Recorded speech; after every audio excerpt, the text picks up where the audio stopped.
آپ کو براہ راست لیے چلتے ہیں، وفاقی وزیر منصوبہ بندی احسن اقبال تقریب سے خطاب کر رہے ہیں۔ 5 countries receiving Chinese overseas investments. This forum has to lay that path, that bulk of the overseas investment being made by Chinese enterprises starts to flow into Pakistan, and that is the responsibility of this August forum, and I hope that we can realize that, because the future belongs to turning our strong iron into an iron brotherhood of economic partnership. That will require foreign direct investment, and that will also require strong trade between the two countries. China imports $2.25 trillion from all over the world.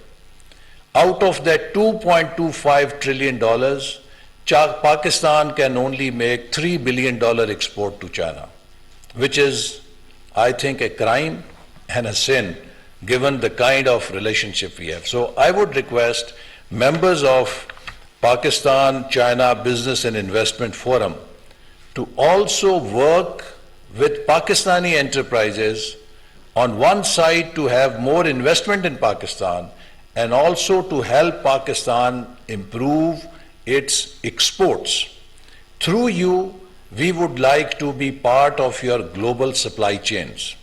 The construction companies of China which are doing projects in Africa should also use Pakistani cement and steel and Pakistani products in their operations wherever there is commercial benefit for them.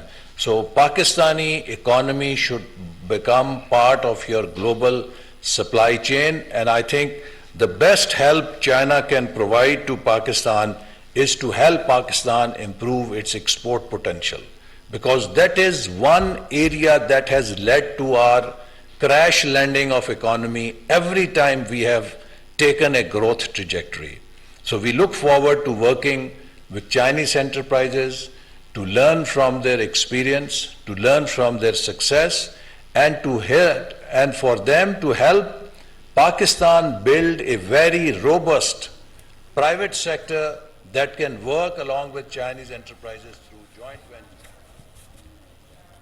وفاقی وزیر منصوبہ بندی احسن اقبال تقریب سے خطاب کر رہے تھے۔ انہوں نے کہا کہ پاکستان اور چین گہرے دوست ہیں، دونوں مشکل وقت میں ایک دوسرے کا ساتھ دیتے ہیں۔ ان کا مزید کہنا تھا کہ سی پیک کی بدولت دونوں ممالک کا فائدہ ہوگا۔